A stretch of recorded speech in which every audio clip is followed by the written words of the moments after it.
Hello students, real analysis की इस class में आप सभी का स्वागत। मैं रफ़ीक।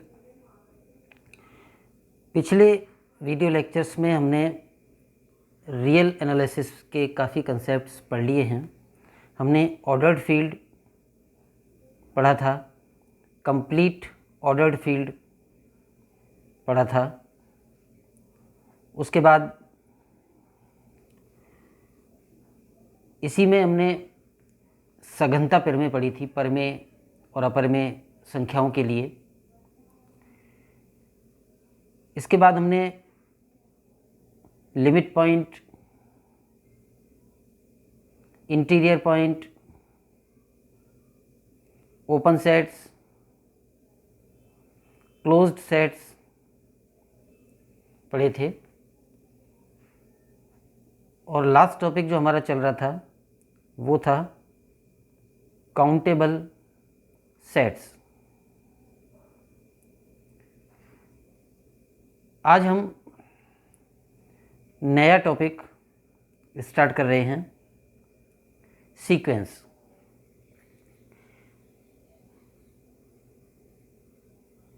सीक्वेंस या अनुक्रम।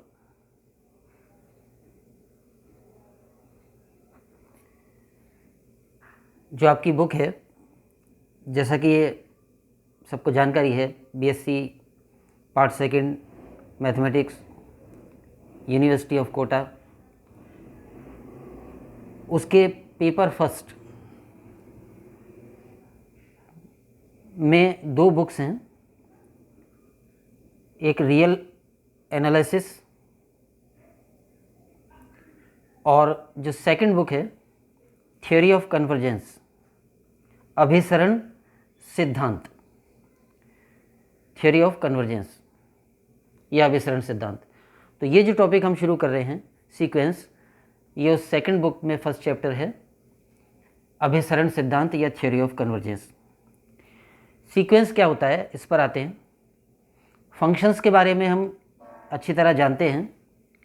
कोई फंक्शन f किसी समुच्च a से किसी समुच्च b में डिफाइंड होता है, तो उस फंक्शन f के अंतर्गत a के हर अवयव का b में अद्वितीय प्रतिबिंब होता है। Each element of a has its unique image in b। This set a is called domain या प्रांत, and this set b is called codomain या सह प्रांत ऑफ दिस फंक्शन। एक फलन जब हम परिभाषित करते हैं तो a से b में परिभाषित अगर है तो a प्रांत कहलाएगा और b सह प्रांत कहलाएगा। ये भी हम जानते हैं कि b जो समुच्चय है, इसके सभी अवयव a के अवयवों के प्रतिबिंब बन जाएंगे, ऐसा ज़रूरी नहीं है। a के अवयवों के प्रतिबिंब होंगे तो b में ही, लेकिन b के सभी अवयव प्रतिबिंब हों ऐसा नहीं होगा, ऐसा आवश्यक नहीं है। तो फिर बात आती है परिसर या रेंज। ये क्या होता है फंक्शन का, तो ये भी सब जानते ही हैं। एक एग्जांपल से मैं रिपीट कर दूं। मान लो कि जो फंक्शन a से b में डिफाइंड हुआ, समुच्च a में एलिमेंट्स थे 1 2 3 4 और b में मान लो एलिमेंट थे 1 से 10 तक के नेचुरल नंबर्स। और फंक्शन की डेफिनेशन थी f(x) = 2x, यानी हर अवयव की इमेज उसका दोगुना होगी। तो अगर हम इस फंक्शन को चित्रित करके देखें, a और b, a में 1 2 3 4 और b में 1 2 3 4 5 6 7 8 9 एंड 10। इस फंक्शन के अंतर्गत 1 की इमेज 2 होगी, यानी f1 = 2, 1 का प्रतिबिंब 2 होगा, f(x) = 2x है, 2 का 4 होगा, 3 का 6 होगा और 4 का 8 होगा। तो जो बी सेट है कोडोमेन, उसके 10 एलिमेंट्स, लेकिन ए के 4 एलिमेंट्स की जो इमेज बनी वो केवल 4 एलिमेंट्स हैं, 2, 4, 6 और 8। तो बी पूरा सेट 10 अवयवों वाला, ये तो कहलाएगा इस फंक्शन का कोडोमेन या सहप्रांत। और बी के जितने अवयव ए के अवयवों की इमेज बने केवल उनका सेट ले लें। जैसे एक तो 2 इमेज बना, एक 4, एक 6 और 8, तो ये 4 एलिमेंट्स का सेट, ये सेट कहलाएगा इस फंक्शन का परिसर या रेंज। जाहिर है कि ये जो परिसर है वो कोडोमेन बी का सबसेट होगा। तो परिसर केवल उन अवयवों का समुच्चय होता है जो प्रतिबिंब बनते हैं। ये भी हम जानते होंगे कि जब परिसर कोडोमेन के बराबर हो जाए, यानी कोडोमेन के सभी अवयव इमेज बन जाएं, सभी अवयव परिसर में आ जाएं, उस केस में फंक्शन आच्छादक कहलाता है। परिसर और सहप्रांत अगर सेम सेट हो जाएं तो जो फंक्शन है वो आच्छादक या ऑन टू फंक्शन कहलाता है। तो ये फंक्शन के बारे में आप सब जानते हैं, मैंने रिवाइज किया है। अब हम आते हैं कि सीक्वेंस क्या होता है। सीक्वेंस एक फलन ही होता है। अनुक्रम जिसे हम कह रहे हैं एक फलन होता है, उसमें एक कंडीशन है बस केवल कि जो फंक्शन का प्रांत है वो set of all natural numbers capital N ही होना चाहिए। यानी ऐसा कोई भी फंक्शन जिसका प्रांत कैपिटल एन हो और सहप्रांत कोई भी समुच्चय हो, मान लो ए है, तो ये फंक्शन ही अनुक्रम कहलाता है। तो अनुक्रम की ये परिभाषा है, ऐसा फलन जिसका प्रांत कैपिटल एन हो अनुक्रम कहलाता है। अब प्रांत तो कैपिटल एन हो जाएगा, सहप्रांत कोई भी समुच्चय हो सकता है, set of real numbers, subset of capital R, या सेट ऑफ कॉम्प्लेक्स नंबर्स, या सेट ऑफ ऑर्डर्ड पेयर्स, कुछ भी हो सकता है। ये सीक्वेंस या ये अनुक्रम वास्तविक अनुक्रम कब कहलाएगा, यानी रियल सीक्वेंस वास्तविक अनुक्रम कब कहलाएगा। अनुक्रम होने के लिए तो जरूरी है कि फंक्शन का प्रांत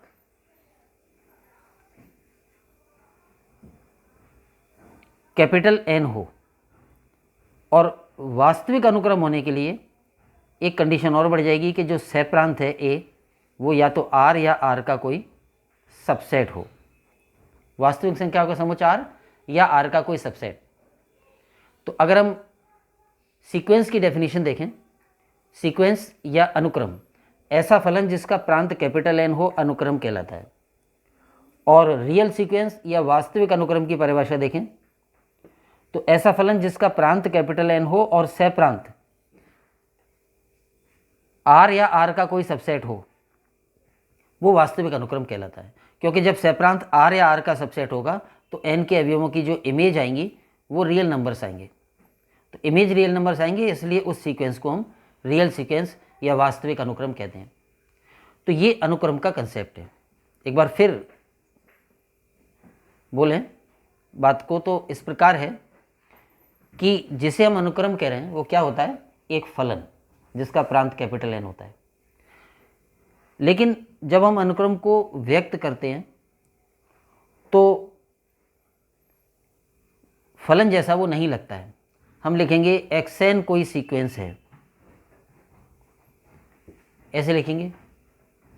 तो इस नोटेशन तक आए, एक फंक्शन को अनुक्रम रूप में कैसे व्यक्त कर सकते हैं, या पहले ये जो हमने डेफिनेशन अभी अनुक्रम की समझी है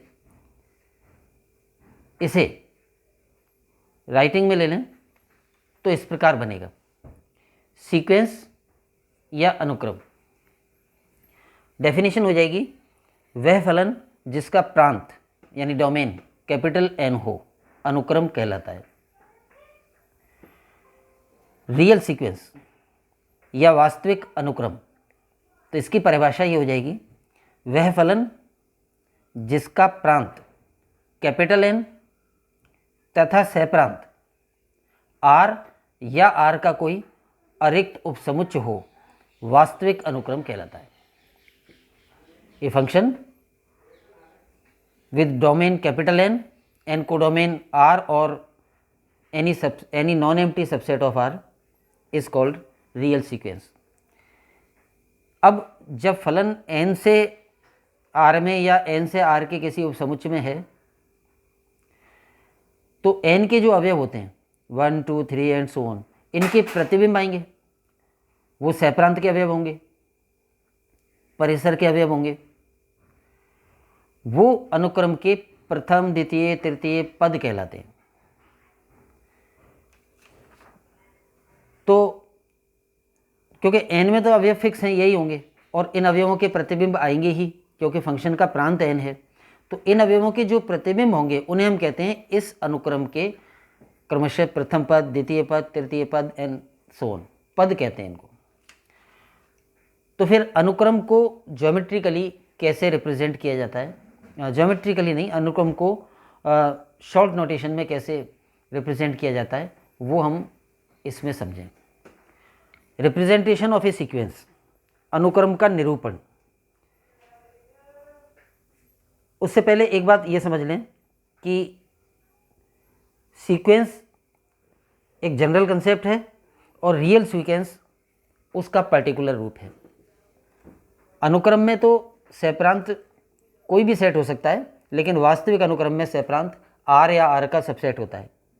तो सीक्वेंस एंड रियल सीक्वेंस। अब हमें यहाँ पर ओनली रियल सीक्वेंस पढ़नी है, सिर्फ वास्तविक अनुक्रम पढ़ने हैं। जो जनरल अनुक्रम है वो नहीं, उसका पर्टिकुलर रूप रियल सीक्वेंस ही पढ़ना है।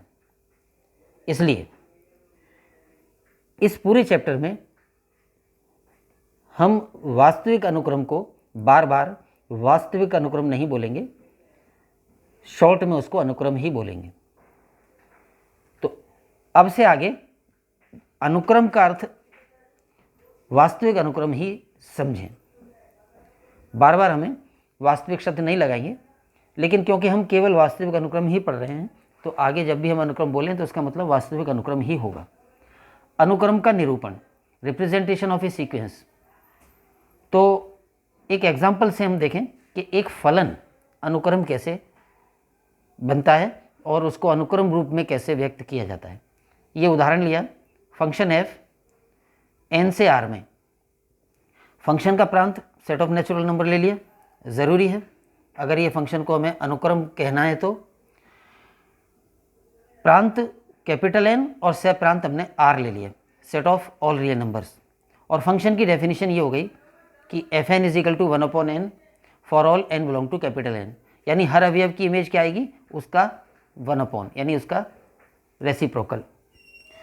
तो ये फंक्शन की हमने परिभाषा दे दी। ये एक वास्तविक अनुक्रम है। क्यों है वास्तविक अनुक्रम? अनुक्रम तो इसलिए है क्योंकि इसका प्रांत कैपिटल N है, और वास्तविक अनुक्रम इसलिए है क्योंकि सहप्रांत R है। अब हम इस फंक्शन की डेफिनेशन में देखें कि n के कौन कौन से अवयव की इमेज क्या क्या आएगी। तो बहुत सिंपल है, 1 की इमेज आएगी 1/1 यानी 1, 2 की इमेज आएगी 1/2, 3 की इमेज आएगी 1/3 एंड सो ऑन। तो n जो कि प्रांत है उसके अवयवों के जो प्रतिबिंब आएंगे वो होंगे 1, 1/2, 1/3 एंड सो ऑन। तो ये फलन एक तो ऐसे व्यक्त कर दिया। जब हम फलन को व्यक्त करते हैं तो क्या क्या बताते हैं, फंक्शन का सिंबल क्या है, उसका डोमेन क्या है, उसका कोडोमेन क्या है, और फंक्शन के अंतर्गत इमेज का नियम क्या है, यानी किस अवयव की इमेज क्या आएगी, वो इमेज का नियम। तो ये फंक्शन कंप्लीटली एक्सप्रेस्ड है। लेकिन क्योंकि ये फंक्शन अनुक्रम है और इसलिए इसको हम डिफरेंट तरीके से इस फंक्शन को ऐसे भी डिनोट कर सकते हैं। अर्थात f बराबर, इस रूप में डिनोट करने के लिए हमने 2 रो में लिया है। पहली रो में प्रांत के अवयव हैं और दूसरी रो में हर अवयव के नीचे उसकी इमेज है। 1 की इमेज 1, 2 की इमेज 1/2, 3 की इमेज 1/3, 4 की इमेज 1/4, व्यापक रूप में n की image 1/n and so on. ये इस फंक्शन का डिफरेंट रिप्रेजेंटेशन है। यानी फंक्शन को या तो ऐसे व्यक्त कर दिया, लेकिन ऐसे भी व्यक्त कर सकते हैं। इसमें भी फंक्शन के बारे में पूरी जानकारी है। प्रांत ऊपर वाला जो रो है वो प्रांत व्यक्त कर रहा है और नीचे वाली रो में प्रांत के हर अवयव की इमेज व्यक्त हो रही है, उसका प्रतिबिंब व्यक्त हो रहा है, ये फलन है। अब अगर हम ये कहें कि ये फलन अनुक्रम है, तो फिर ये तो स्पष्ट ही है कि प्रांत कैपिटल एन होगा, और जब प्रांत कैपिटल एन होगा तो हम प्रांत को ना दिखाएं, उसको शो ना करें, तो फिर इसी अनुक्रम को और शॉर्ट में ऐसे लिख सकते हैं, ये लेस देन वाला सिंबल और ग्रेटर देन वाला सिंबल लगा दिया और उसके बीच में केवल सेकंड रो लिख दी, यानी कि इमेज लिख दी 1, 1/2, 1/3, 1/4। ऐसा क्यों किया? क्योंकि प्रांत के बारे में तो कोई संदेह ही नहीं है। जब हम कह रहे हैं कि एफ एक अनुक्रम है तो प्रांत तो कैपिटल एन ही होगा, तो प्रांत को व्यक्त ना किया जाए, तो केवल हम प्रांत के अवयवों की इमेज व्यक्त कर दें। तो इस तरह से हम एक पंक्ति में भी अनुक्रम को व्यक्त कर सकते हैं, और इस रूप में व्यक्त जब करते हैं तो ये स्वतः माना जाएगा कि जो पहले स्थान पर लिखा हुआ है वो कैपिटल एन के अवयव 1 का प्रतिबिंब है, दूसरे स्थान पर जो लिखा हुआ है वो कैपिटल एन के अवयव 2 का प्रतिबिंब है, ये 3 का प्रतिबिंब है, ये 4 का प्रतिबिंब है, एंड सो ऑन। और इन्हें हम कहेंगे अनुक्रम का प्रथम पद, द्वितीय पद, तृतीय पद, चौथा पद, एंड सो ऑन। तो इस तरह से 2 पंक्ति रूप में हमने इस फलन को व्यक्त किया, और क्योंकि ये अनुक्रम था तो हमने प्रांत को हटा दिया, तो ये एक पंक्ति रूप में ही व्यक्त हो गया। इससे भी और शॉर्ट हम ये कर सकते हैं कि इसका जो व्यापक पद है एनवां पद ही लिख दें केवल, तो इसमें एन का मान 1, 2, 3, 4, 5 रखते जाएंगे तो ये फुल फॉर्म आ जाएगी। तो सभी अनंत पद लिखने की बजाय व्यापक पद यानी एनवां पद लिख के और एरो या लेस देन और ग्रेटर देन वाला सिंबल लगा दें, तो ये उसी फलन यानी उसी अनुक्रम को व्यक्त करने का और शॉर्ट तरीका हो गया। तो इस तरह से हम अनुक्रम को व्यक्त करते हैं। ये तो एक उदाहरण था जिसमें कि एनवां पद 1/n है। इसी प्रकार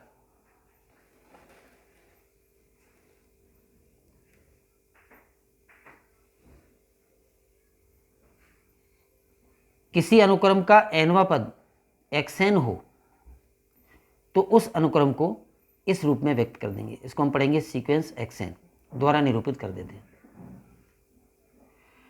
तो हमने स्टार्ट किया था कि अनुक्रम एक फंक्शन होता है, और हमने यहाँ पर व्यक्त करके बताया कि एक फलन को जबकि वो अनुक्रम है, वास्तविक अनुक्रम है, तो शॉर्ट में किस तरीके से लिख सकते हैं। और भी उदाहरण समझ सकते हैं, जैसे मान लो मैंने फंक्शन लिया f from n into q such that fn is equal to n+3 upon n+7 for all n belongs to capital N। अब ये पूर्णतः एक फलन है, कंप्लीटली डिफाइंड है, लेकिन इसका प्रांत कैपिटल N है, इसलिए ये फंक्शन अनुक्रम कहलाएगा। और इसका सहप्रांत Q है, सेट ऑफ रैशनल नंबर्स, और Q सबसेट होता है R का, तो ये फंक्शन वास्तविक अनुक्रम भी है। अब इसको फंक्शन रूप में ऐसे व्यक्त कर रहे हैं, अनुक्रम रूप में इसको कैसे व्यक्त कर देंगे? हम ऐसे कह सकते हैं या तो कि ये एक सीक्वेंस xn है और जहाँ बाहर लिख दें कि xn क्या है, मतलब nवां पद, तो ये nवां पद होगा इस अनुक्रम का, जहाँ n is equal to xn is equal to n+3 upon n+7 for all n belong to capital N, ऐसे व्यक्त हो गया। या xn की जगह xn का मान ही रख दें तो ये हो जाएगा सीक्वेंस n+3 अपॉन n+7, इस रूप में ये पूरा अनुक्रम व्यक्त हो गया। और अगर इसके अलग अलग पद दिखाएं तो इसमें n बराबर 1, 2, 3, 4, 5 रखते जाएं। जैसे n बराबर 1 रखेंगे तो 4/8 यानी 1/2 आ जाएगा। n बराबर 2 रखेंगे तो 2 और 3 5, और नीचे 2 और 7 9। n बराबर 3 रखो तो अनुक्रम का तीसरा पद आ जाएगा 6/10 या 3/5 एंड सो ऑन। तो अनुक्रम को इस तरह से हम व्यक्त कर सकते हैं। अब ये था तो फलन, लेकिन प्राकृतिक संख्याओं का समुच्चय इसका प्रांत था, इसलिए अनुक्रम कहलाया, और वास्तविक संख्याओं का उपसमुच्चय इसका सहप्रांत है, इसलिए वास्तविक अनुक्रम कहलाया, और इस फलन को इस रूप में व्यक्त कर दिया। ये स्वतः माना जाएगा कि 1 की इमेज है, ये 2 की इमेज है, ये 3 की इमेज है, एंड सो ऑन। तो ये अनुक्रम का कंसेप्ट है। अब हमने शुरू किया कि अनुक्रम क्या होता है, एक फलन होता है, उसका पर्टिकुलर रूप होता है। दूसरी तरह से ऐसे भी समझ सकते हैं कि कोई भी अनंत संख्या एक क्रम में लिख दी जाए तो वह अनुक्रम हो जाता है। जैसे मान लो मैंने लिख दिया 1, 4, 9, 16, 25 एंड सो ऑन, तो हम सीधे कह सकते हैं कि ये अनुक्रम है, अनंत संख्या एक क्रम में लिख दी। ऐसे भी कह सकते हैं हम 1, 1, 2, 2, 3, 3, 4, 4 एंड सो ऑन, ये भी एक अनुक्रम है, अनंत संख्या एक क्रम में लिखी हुई है। इस समय 1 अनुक्रम का प्रथम पद कहलाएगा और द्वितीय पद भी 1 है, तृतीय पद थर्ड टर्म अनुक्रम की 2 है, फोर्थ टर्म 2 है, पाँचवा पद 3 है, छठा पद 3 है, सातवां पद 4 है, आठवां पद 4 है एंड सो ऑन। तो ये ऐसे भी अनुक्रम है। वो स्वतः होगा कि ये एक फलन है जिसके अंतर्गत 1 की इमेज 1 है, 2 की इमेज 1 है, 3 की इमेज 1 है ये फलन ही। लेकिन हम अनुक्रम को ऐसे लिख सकते हैं 1 की इमेज 1 है, 2 की इमेज 1 है, 3 की इमेज 2 है, 4 की इमेज 2 है, 5 की इमेज 3 है, स्वतः माना जाएगा जब हमने इस तरह से लिख दिया है। क्योंकि जब हम एक पंक्ति रूप में अनुक्रम को लिखते हैं तो केवल प्रांत कैपिटल N के अवयवों के प्रतिबिंब लिखते हैं। तो हम अनुक्रम को फलन के आधार पर भी समझ सकते हैं और ऐसे भी कह सकते हैं कि कोई भी अनंत संख्या है जो समान हो चाहे भिन्न हो, एक क्रम में लिख दी जाए तो वह अनुक्रम हो जाता है। तो ये हो गया अनुक्रम का निरूपण, रिप्रेजेंटेशन ऑफ ए सीक्वेंस। अनुक्रम के बारे में और एक दो बातें यहाँ पर हम डिस्कस करें। एक तो ये कि अनुक्रम में सदैव अनंत पद होते हैं। समुच्चय जो हमने पढ़े हैं अब तक, समुच्चय तो परिमित और अपरिमित होते हैं, और समुच्चयों जैसे कि ये एक समुच्चय 1, 2, 3 और ये सेट है 1, 2, 3, 4 एंड सो ऑन, ये अपरिमित समुच्चय है, ये परिमित समुच्चय है। ये 1, 2, 3 कहलाएंगे समुच्चय के अवयव, एलिमेंट्स ऑफ दिस सेट, जबकि अनुक्रम में ये कहलाते हैं अनुक्रम के पद, अवयव नहीं, पद, टर्म्स। तो एक तो ये कि समुच्चय में तो परिमित या अपरिमित हो सकती है अवयवों की संख्या, लेकिन अनुक्रम में पदों की संख्या सदैव अनंत होती है। हालांकि उन पदों में समान हो सकते हैं लेकिन वो अलग अलग पद माने जाएंगे। जैसे अभी मैंने ये अनुक्रम का उदाहरण दिया, तो इस अनुक्रम में 1 और 1 अनुक्रम के पद हैं और ये समान भी हैं, लेकिन हम कहेंगे कि ये प्रथम पद है और ये द्वितीय पद है। हालांकि प्रथम और द्वितीय पद समान है, ये तृतीय पद है, ये चौथा पद है। तो अनुक्रम में पद हमेशा अनंत ही होंगे, उनमें कुछ समान हो सकते हैं या सारे भिन्न हो सकते हैं। समुच्चय में समान नहीं होते हैं। समुच्चय में अगर दो पद एक जैसे हैं तो उनको, दो अवयव एक जैसे हैं तो उनको दो बार नहीं लिखेंगे, एक ही बार लिखेंगे। लेकिन अनुक्रम में पद सेम हो सकते हैं, डिफरेंट हो सकते हैं।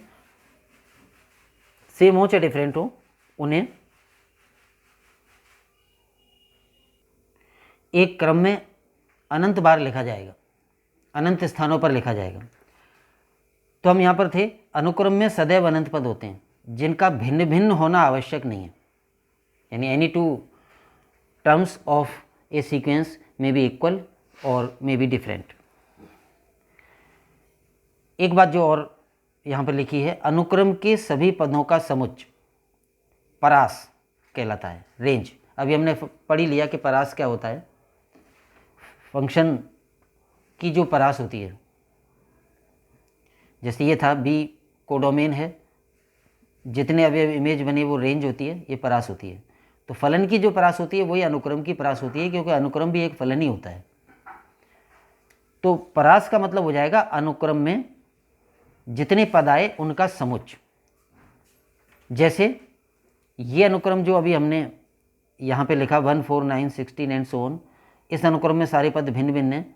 इसकी परास अगर बनाए रेंज, तो वो ये सेट हो जाएगा जितने अनुक्रम के पद हैं उनका समुच्चय, 1, 4, 9, 16 एंड सो ऑन। लेकिन ये वाला जो अनुक्रम है इसमें अवयव कुछ समान भी हैं, इसकी परास क्या हो जाएगी, जितने अवयव इसमें आए उनका समुच्चय। जब समुच्चय कहेंगे यानी परास जब लिखेंगे तो अवयव को दो बार नहीं लिखेंगे। 1, 1 दो समान है, तो 1 है परास अनुक्रम के पदों में, 2 है, 3 है, 4 है एंड सो ऑन। ये इस अनुक्रम की परास हो जाएगी। जैसे एक सीक्वेंस लें, -1, 1, -1, 1, -1, 1 एंड सो ऑन। ये सीक्वेंस का nवां पद है -1 की पावर n। n का मान 1, 2, 3, 4, 5 रखते जाएं तो ये एलिमेंट आते जाएंगे। ये एक अनुक्रम है और हम देख रहे हैं कि इस अनुक्रम में पद तो अनंत हैं, पहला, दूसरा, तीसरा, चौथा, पाँचवा, छठा एंड सो ऑन, लेकिन उनमें बहुत सारे समान हैं। अगर हम ये कहें कि अनुक्रम के कितने पद हैं, तो ये अनुक्रम के अनंत पद हैं। लेकिन अगर हम इस अनुक्रम की परास बनाएं, रेंज बनाएं, तो रेंज एक सेट होगा, अनुक्रम में जितने पद आए हैं उनका समुच्च। तो पद केवल 2 ही आए हैं। जब हम समुच्च लिखेंगे तो -1 4 बार आया या 10 बार आया या अनंत बार आया, तो उतनी बार नहीं लिखेंगे, एक ही बार लिखेंगे। 1 भी एक ही बार आया, ये इसका परास हो जाएगा, क्योंकि रेंज में यानी परास में अवयव 2 ही हैं, -1 और 1, वही बार बार आ रहे हैं, तो ये परास हो गई। इन उदाहरणों से स्पष्ट है कि अनुक्रम की परास या रेंज अपरिमित समुच्च भी हो सकता है और परिमित समुच्च भी हो सकता है। अनुक्रम के सभी पदों का समुच्च परास कहलाता है। अनुक्रम में जितने पद आ गए उनका सेट बना लें, तो सेट में एलिमेंट 2 बार नहीं लिखते हैं, सेम एलिमेंट हो तो। परास परिमित या अपरिमित हो सकता है। रेंज में भी फाइनाइट और इनफाइनाइट। परास के सभी अवयव भिन्न भिन्न होते हैं, क्योंकि उसमें हम एलिमेंट को 2 बार लिखते ही नहीं हैं, तो वो सेट होता है परास। परास एक समुच्च होता है, इसलिए उसके अवयव सब भिन्न भिन्न होंगे ही। तो ये सीक्वेंस का कंसेप्ट हो गया, रियल सीक्वेंस का कंसेप्ट हमने अभी पढ़ा। नेक्स्ट वीडियो में हम सीक्वेंस के टाइप्स और सीक्वेंस के बारे में और भी कंसेप्ट्स पढ़ेंगे। इस वीडियो में इतना ही। Thanks to all. जय हिंद।